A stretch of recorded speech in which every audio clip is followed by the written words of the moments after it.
My fiancée assumed I'd never discover she was having an affair with my uncle. So I revealed the truth about both of them and ended up inheriting his portion of my grandfather's estate. I am Mark, 29, and I work as a site safety inspector for a commercial construction company in Denver. My days start before sunrise, usually on active job sites, making sure crews are following protocol and not cutting corners. I rent a one-bedroom place in Capitol Hill, and I keep my life structured. Early mornings, gym 3 times a week. My fiancée is Lila, 27, and we have been together just over 3 years. We have been engaged for 6 months. She moved into my place officially 4 months ago because it shortened her commute. She works as a real estate agent focusing on mid-range residential properties around Denver. Her income fluctuates a lot depending on the season and closings, so I cover most of the fixed expenses while she handles groceries and smaller bills. We had been discussing combining finances after the wedding once her commission stabilized. My family is established in Colorado. My grandfather built a small but valuable chain of hardware stores decades ago, and while he is still alive, the estate planning has been an ongoing topic for years. My dad has one brother, my uncle Stefan. He manages most of the business operations now and is heavily involved in my grandfather's financial decisions. Stefan has always had a strong personality. Confident, loud, used to being deferred to. At family gatherings, he tends to dominate conversations about investments and property. Lila noticed that immediately the first time she met him. She did something I had not seen her do before. She became overly attentive, asking him detailed questions about commercial properties and asset transfers, laughing at jokes she would normally call stupid. Later that night, she told me men like him always end up owning everything because they understand leverage. At the time, I assumed she was just networking. Real estate is built on connections, and my uncle owns multiple rental properties. It seemed logical she would want to stay on good terms. A few months ago, her behavior shifted. She became protective of her phone. She started stepping into the hallway to take calls. If I walked out unexpectedly, she would hang up and accuse me of hovering. When I asked simple questions about who she was talking to, she would say I was insecure and that I should focus on my own career. Last week, my uncle Stefan texted me asking to meet privately. No explanation. That is not something he has ever done before. I agreed. His next message made it clear that whatever was happening involved more than business. Stefan's next message was short and specific. He asked me to meet him at a bar near Cherry Creek that he likes, mid-afternoon, and he said it would be better if Lila did not know. That phrasing is what caught me. He and I have never had secrets from each other. We are not especially close, but we are straightforward. I asked what it was about. He replied that it was about protecting family assets and that I should hear it from him first. That sentence did not match the Stefan I know. He is blunt, not dramatic. I did not tell Lila about the meeting. I wanted to see what he would say without outside influence. The night before I went, Lila was unusually tense. She asked what my plans were for the next day twice. When I said I had a meeting with a subcontractor, she stared at me for a second longer than normal and then said fine. At the bar, Stefan skipped small talk. He ordered a drink, did not touch it, and asked me how serious I was about marrying Lila. I told him we were engaged, deposits were paid, so yes, serious. He leaned back and said that he had made a mistake and that it was going to cause problems if I did not handle it properly. That is the only way he framed it. A mistake. I asked him to be specific. He said Lila had been reaching out to him privately for months under the pretext of asking about commercial real estate advice. At first, he thought she was ambitious. Then it crossed a line. I asked what line. He said it became personal. Flirtatious messages. Late-night calls. Eventually meetings that were not about property. He said he had ended it recently because he realized she was fishing for information about my grandfather's estate structure. He claimed she asked detailed questions about how ownership shares would transfer if something happened to my grandfather before the wedding. I did not react immediately. I asked him to show me proof.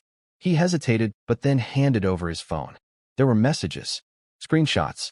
Her name at the top. I recognized the tone instantly. The same tone she uses when she wants something. I did not confront him in the bar. I asked one question instead. When did it start? His answer shifted everything from suspicion to certainty. He said it started 8 months ago. That means it began 2 months before I proposed. I did the math in my head while he talked. 8 months ago, we were already living together most nights. We were already touring wedding venues. Lila had cried when I showed her the ring. Not in a dramatic way, but in that quiet way that made me think she was sincere. I asked him why he was telling me now. He said because my grandfather recently updated part of the estate documents and his own share was adjusted, smaller than he expected. He claimed that was when he realized Lila's questions were not casual curiosity. They were targeted. According to him, she wanted to know how marital property would factor into inherited assets in Colorado. She asked whether a spouse automatically gained influence in family businesses after marriage. She asked what would happen if one beneficiary stepped down. None of that is normal wedding planning conversation. I scrolled through the messages myself. She complimented him in ways that were calculated. You understand power structures. I like how decisive you are. I wish Mark thought more long-term like you. That last one bothered me more than the rest. It was not just flirting. It was positioning. I asked if it had been physical. He said yes. Twice. Both times at a property he owns that was supposedly being renovated. He said he regretted it. I believe he regretted the estate adjustment more than the affair. I told him I needed copies of everything. He forwarded me the message thread and screenshots of call logs. I made sure they included timestamps. On the drive home, I did not feel angry. I felt analytical. The timeline lined up exactly with when Lila started pushing harder about joint bank accounts and updating my beneficiary forms at work. When I got home, she was in the kitchen scrolling on her phone. She looked up and asked how my day was. I watched her face carefully when I said I ran into Stefan. Her expression changed for a fraction of a second. Then she smiled and said, "Oh, how is he doing?" That was when I understood she assumed I would never compare notes. I did not confront her that night. I needed to confirm two things first. One was whether this was only about money or also about ego. The other was whether she had done anything that legally exposed me. I told her dinner with Stefan had been fine and that he was stressed about business. She rolled her eyes and said he thrives on stress because it makes him feel important. Then she asked what exactly we talked about. That question was too direct. I said we discussed estate planning in general terms. I watched her posture shift. She straightened slightly and asked what changes were happening. Not if there were changes. What changes? I told her nothing concrete yet. That was a lie. I already knew from Stefan that my grandfather had rebalanced future ownership percentages based on involvement. My father stepped back years ago. I have been helping on weekends reviewing compliance issues for some of the stores. Stefan's share had quietly been reduced. Mine had increased. Lila did not know that. Over the next 2 days, I behaved normally. I went to work. I came home on time.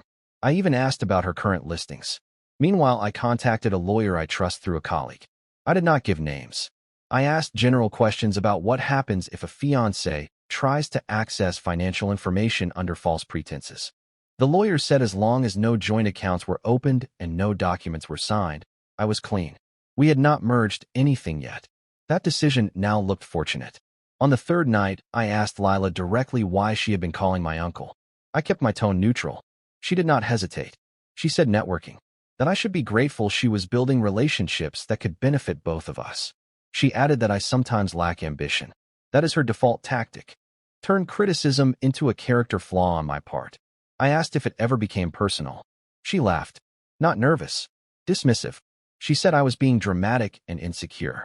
She said if she wanted someone else, she would not hide it. The confidence in that statement told me she believed there was nothing concrete I could prove. She was wrong about that. The next morning, I asked her to sit down with me at the kitchen table before she left to show a property. I told her I did not want this to turn into a circular argument. I said I had already spoken to Stefan in detail. She went still for half a second, then leaned back and crossed her arms. She asked what version of detail he had given me, like there were multiple options. I placed my phone on the table and opened the message thread he had forwarded. I did not shove it at her. I just turned the screen so she could see the timestamps in her own words. She did not deny it immediately. Instead, she scanned quickly, calculating. Then she said those were taken out of context. She claimed it was harmless flirting to keep him engaged because she thought he could be useful for her career. I asked about the property visits. She said they were strategic, that sometimes men blur lines and women have to manage that. She implied he pursued her and she allowed it to maintain access. I told her I had asked him directly whether it was physical. I watched her eyes when I said that. The irritation came first, not shame. She said twice. Then she shrugged like it was a minor logistical detail. She said it did not mean anything emotionally, and that I was overreacting if I thought it threatened our future. That was the moment I realized her framework was entirely transactional. She was not worried about hurting me. She was annoyed that I had access to information she assumed I would never see. I asked one more question. Why ask him about marital property laws and inheritance structures? She did not hesitate. She said because someone in this relationship needed to think long-term. She said my grandfather's estate was a reality and it would be stupid not to understand how it worked before legally tying herself to me. She said herself, not us. I told her the wedding was off. Calmly. No raised voice. She laughed again and said I was being impulsive. She said I would cool down and apologize by the weekend. I told her she needed to pack a bag and stay somewhere else while we sorted logistics. My name is on the lease. That is not symbolic. It is factual. Her expression changed for the first time that day. She did not leave immediately. Instead, she switched strategies. First, she cried. Quick and sharp, like turning on a faucet. She said I was humiliating her over something that was technically over. She said I was choosing my uncle over my future wife. When that did not move me, the tears stopped just as quickly as they started. Then she got angry. She said if I blew this up publicly, it would destroy my grandfather's health. She said family reputation matters in business, and that I would look weak for airing private issues. That word stuck with me. Weak. What she did not understand is that I had no intention of creating drama. I intended to create clarity. 2 days later, my grandfather hosted one of his regular Sunday lunches. My dad, Stefan, a couple of cousins. Lila assumed we were still attending. I told her I would go alone. Before I left, I told her clearly that our engagement was officially over and that she needed to move her belongings out within 24 hours. My name is the only one on the lease. That is not symbolic. It is legal. I also told her I would transfer her portion of the last utility payment so there would be no argument about money. She called me dramatic and said I would regret rushing. I told her this was not rushed. It was concluded. At lunch, I waited until everyone was seated and the usual business talk started. Then I said I needed 5 minutes of direct conversation. I did not insult anyone. I did not speculate. I laid out facts. I explained that I had proof Lila and Stefan had been in a physical relationship for 8 months. I stated that she had been requesting detailed information about estate distribution and marital property law during that time.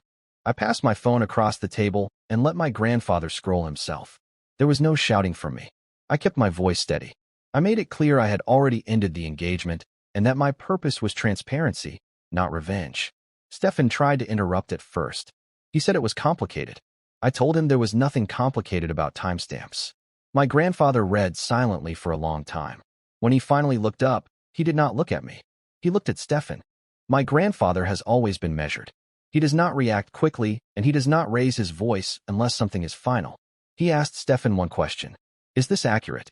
Stefan tried to frame it as a lapse in judgment. He said Lila pursued him aggressively. He said it was short-lived and that he had already ended it. He avoided the part about estate discussions. My grandfather did not respond to the emotional angle. He asked whether business information had been discussed with someone outside the family who had a direct incentive to marry into it. Stefan hesitated. That hesitation answered everything. My father looked physically ill. Not angry, just disappointed in a way that makes the room heavier. I clarified one thing. I said I was not asking for anyone to take my side. I had already handled my relationship privately. What I would not accept was silence that could later be interpreted as approval. I explained that Lila believed access to inheritance was a strategic asset. I explained that she asked detailed questions about what would happen if I became majority holder through marriage. I did not embellish. I repeated her words as they were written. My grandfather asked me if I had signed anything transferring rights or naming her on any premarital financial documents. I said no. He nodded once and said that was wise. Then he turned back to Stefan and said there would be a formal review of his management role in the business effective immediately.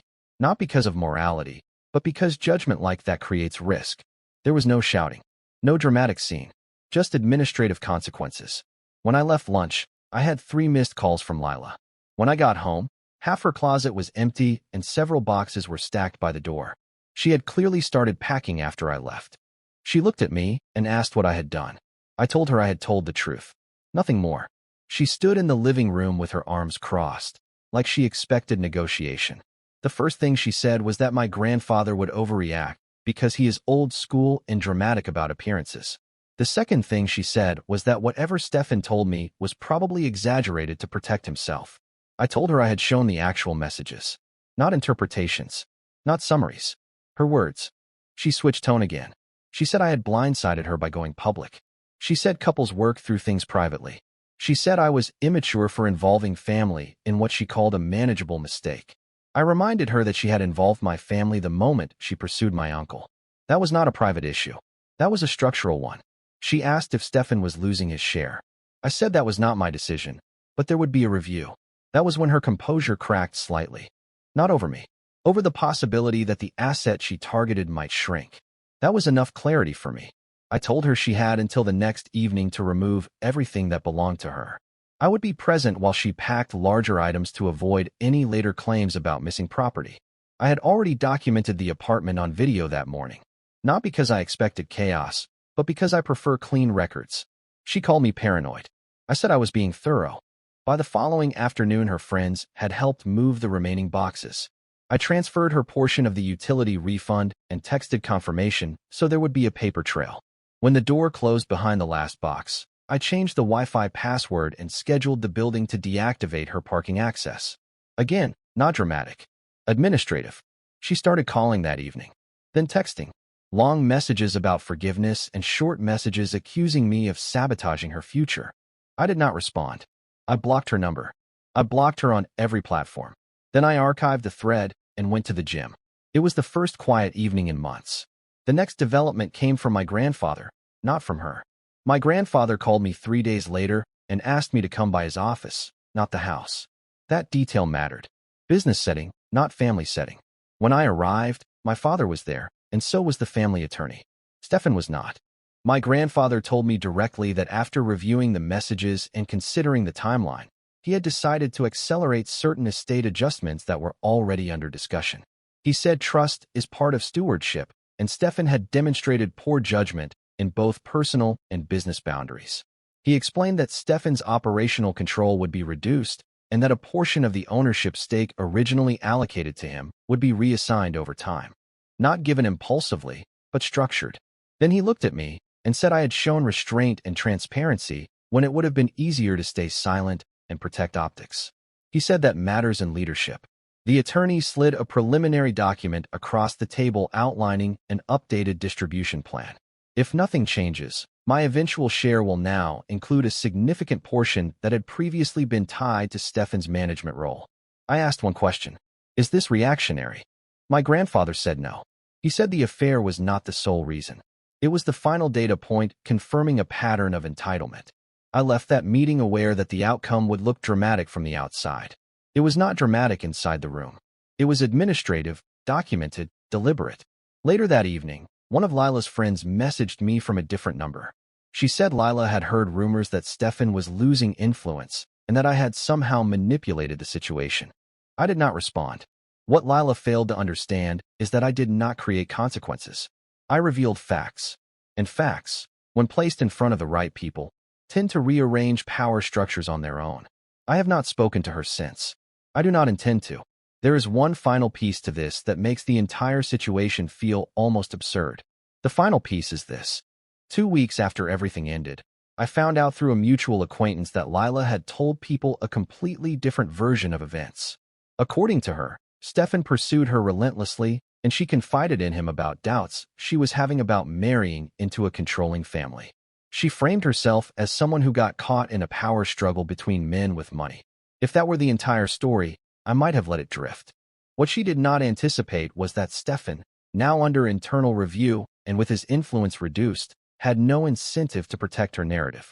When a few extended relatives asked him directly what happened, he admitted the relationship was mutual and that she initiated most of the financial discussions. He did not defend her. He did not defend himself much either. Word travels fast in a business community like ours in Denver, especially when it intersects with family ownership and real estate. Within a month, Lila's brokerage quietly distanced itself, not because of morality, but because clients do not like instability tied to high-value transactions. I did not contact her. I did not celebrate anything. I went back to my routine. Work at 6. Site inspections. Gym. Weekends helping my grandfather audit store compliance reports. The estate adjustments are being phased in legally over time, not handed to me overnight. There is nothing cinematic about it. The portion that will eventually come to me is larger than it would have been before. That is a structural fact. It happened because I refused to keep quiet when the situation directly intersected with family governance. I did not expose them to win money. I exposed them because I will not marry someone who sees commitment as leverage, and I will not stay silent when family assets are treated like an opportunity for extraction. If there is any lesson here, it is simple. Transparency is not aggression. And if someone assumes you will never compare stories, the most disruptive thing you can do is calmly lay them side by side. The engagement is over. The apartment is quiet. The business is restructuring. I sleep better now than I did when I thought I was building a life with her.